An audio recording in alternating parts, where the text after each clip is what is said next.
right. Welcome to the Cultured Bumpkin. Get my thing here. Okay. So, uh, last night, Willoughby came for a visit, and the scene only showed, what do you call it? Eleanor and Willoughby. No one else was in the scene. And then he has just left. And then we pick up tonight with chapter, dang it, 45. Okay.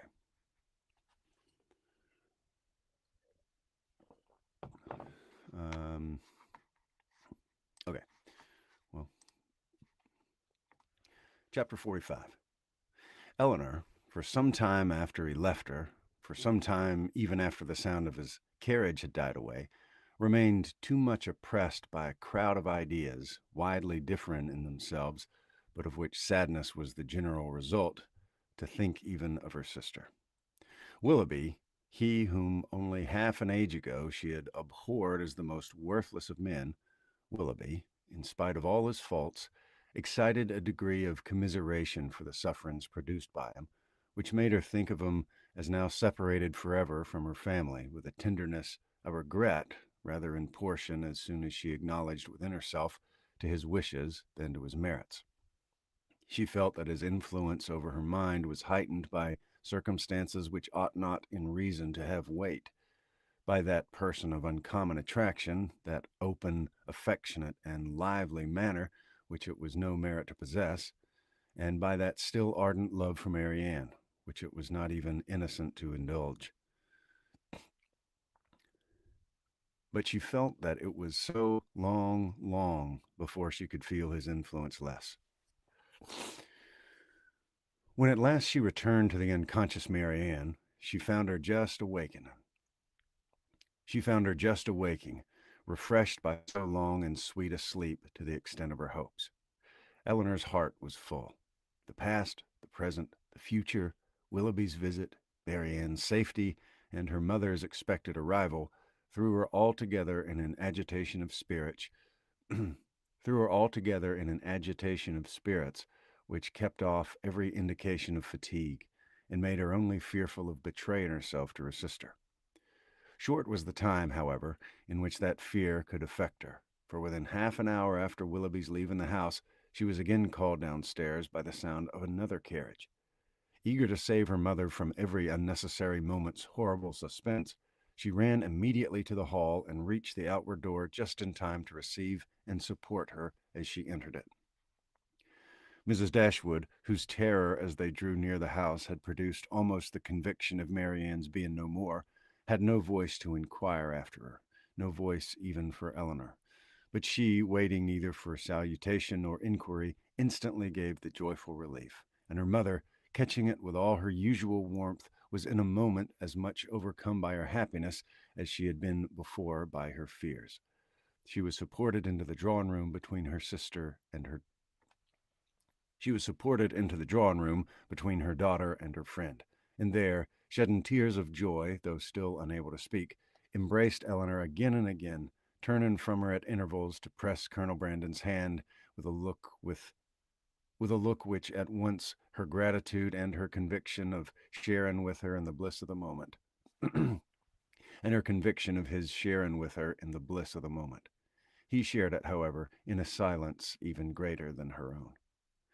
As soon as Mrs. Dashwood had recovered herself, to see Marianne was her first desire, and in 2 minutes she was with her beloved child, rendered dearer to her than ever by absence, unhappiness, and danger. Eleanor's delight, as she saw what each felt in the meeting, was only checked by an apprehension of its robbing Marianne of farther sleep. But Mrs. Dashwood could be calm, could be even prudent when the life of a child was at stake, and Marianne, satisfied in knowing her mother was near her and conscious of being too weak for conversation, submitted readily to the silence and quiet prescribed by every nurse around her. Mrs. Dashwood would sit up with her all night, and Eleanor, in compliance with her mother's entreaty, went to bed. But the rest, which one night which one night, entirely sleepless and many hours of the most wearing anxiety seemed to make requisite, was kept off by irritation of spirits. Willoughby, poor Willoughby, as she now allowed herself to call him, was constantly in her thoughts. But she would not have heard his vindication for the world. She would not have heard his vindication for the world, and now acquitted herself for having judged him so harshly before. But her promise of relating it to her sister was invariably painful.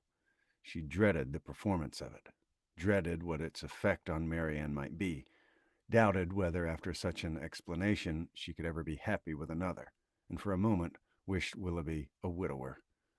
Then, remembering Colonel Brandon, reproved herself, felt that to his sufferings and his constancy far more than to his rivals the reward of her sister was due, and wished anything rather than Miss Willoughby's death. The shock of Colonel Brandon's errand at Barton had been much softened to Mrs. Dashwood by her own previous alarm. For so great was her uneasiness about Marianne that she had already determined to set out for Cleveland on that very day without waiting for any further intelligence, and had so far settled her journey before his arrival that the Careys were then expected every moment to fetch Margaret away, as her mother was unwilling to take her where there might be infection.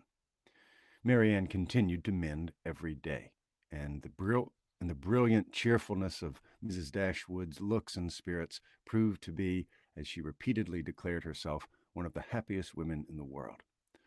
Elinor could not hear the declaration nor witness its proofs without sometimes wondering whether her mother ever recollected Edward.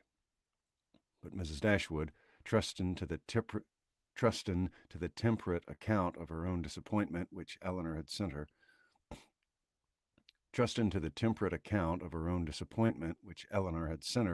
was led away by the exuberance of her joy to think only of what would increase it. Marianne was restored to her from a danger in which, as she now began to feel, her own mistaken judgment in encouraging the unfortunate attachment to Willoughby had contributed to place her, and in her recovery she had yet another source of joy unthought of by Elinor. It was thus imparted to her as soon as any opportunity of private conference between them occurred. At last we're alone. My Elinor, why do you not yet know all my happiness? Colonel Brandon loves Marianne. He has told me so himself. Her daughter, feeling by turns both pleased and pained, surprised and not surprised, was all silent attention. You're never like me, dear Elinor, or I should wonder at your composure now. Had I sat down to wish for any possible good to my family, I should have fixed on Colonel Brandon's marrying one of you as the object most desirable, and I believe Marianne will be the most happy with them of the two. Elinor was half inclined to ask her reason for thinking so, because satisfied that none founded on an impartial consideration of their age, characters, or feelings could be given, but her mother must always be carried away by her imagination on any interesting object. But her mother must always be carried away by her imagination on any interesting subject, and therefore, instead of an inquiry, she passed it off with a smile. He opened his whole heart to me yesterday as we traveled. It came out quite unawares, quite undesignedly.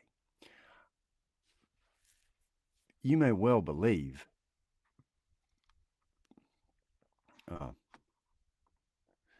you may well believe, could talk of nothing but my child.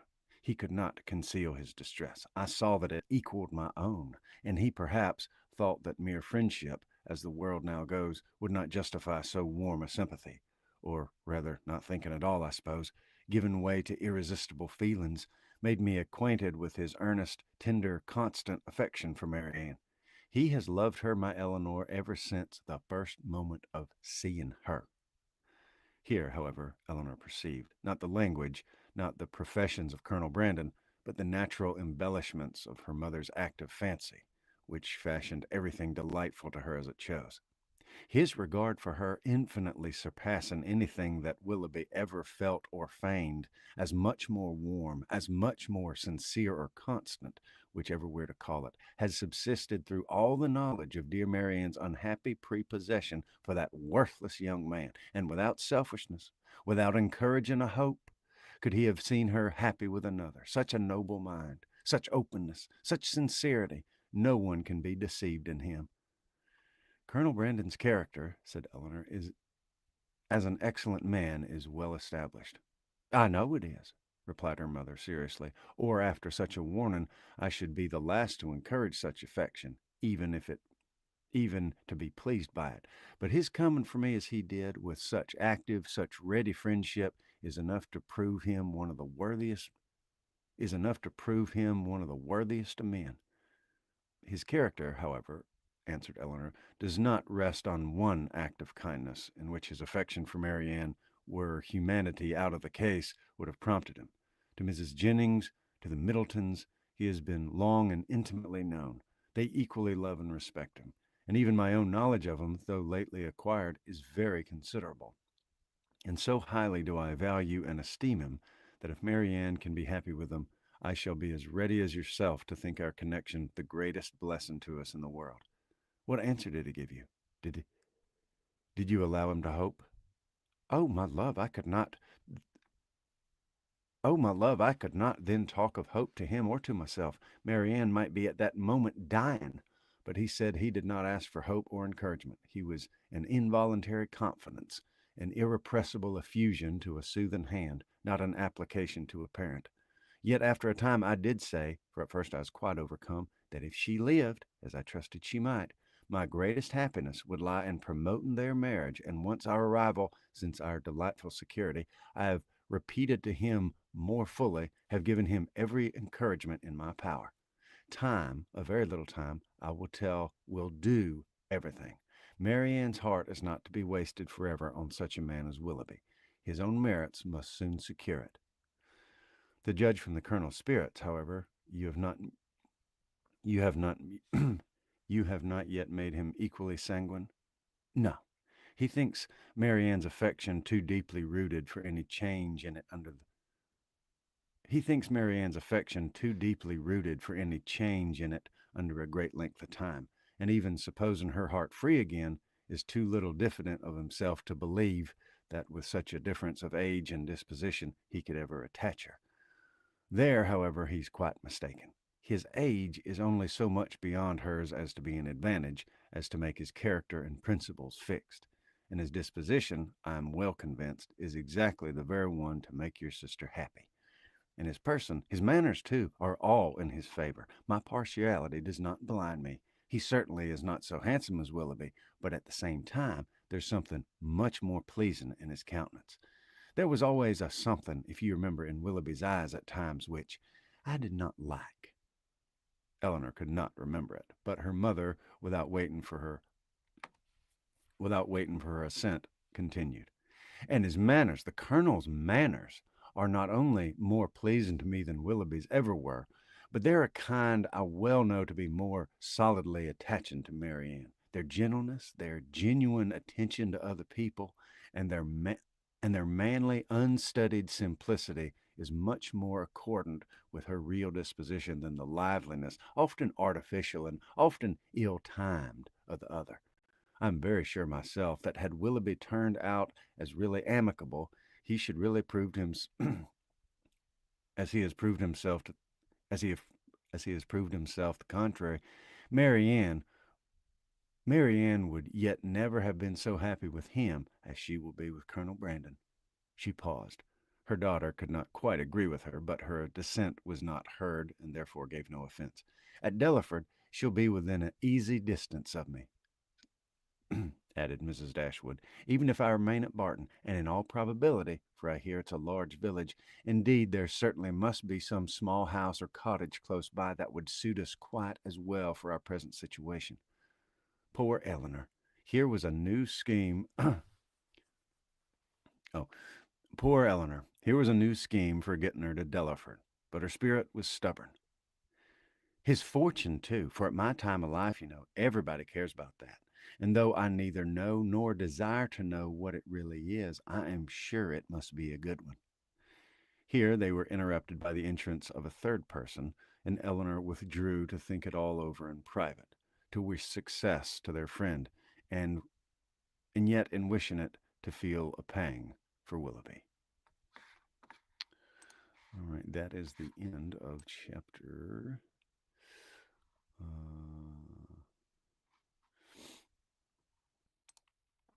That is hey Lee. That is the end of chapter 45. We only got four. We got 46, 47, 48, 49. So five more chapters left. That's crazy. That is crazy. Thank you so much for how much this means to us, and this channel grows much larger. Well, thank you very much, Kathleen. I am so glad that you are enjoying it. So, if you say something like that, you got to give me a recommendation for a future read as well, because I do. I like reading. I like, uh, um, you know, doing this as opposed to I like recording the audiobooks live, and then I take them and edit them and repost them as an audiobook. But I like doing them like this as opposed to by myself. But if you have a suggestion for the next one, because it's coming up in 5 chapters, we'll have to be starting something else. Let me know what you think. So I'm actually going to leave it there tonight. After being sick, it's kind of crazy. Last week I was sick, of course, and I wasn't in here for several days in a row. I feel like I'm still, I mean, I feel fine, but I feel like I'm still recovering the ability to read with focus and not making a ton of mistakes and all that kind of stuff. So hopefully it's tomorrow evening. I will do multiple chapters and that kind of thing. Sherlock Holmes. That's actually I'm not sure about. I think Agatha Christie is still copyrighted. I'm not positive, but Sherlock Holmes I know is public domain, and I have been meaning to do something from Sherlock Holmes. That's actually a very good idea. Thank you, Kathleen. Great idea. So yeah, excuse me. Um, I will bid you adieu. Hope you're subscribed if you're not, and I will see you very soon.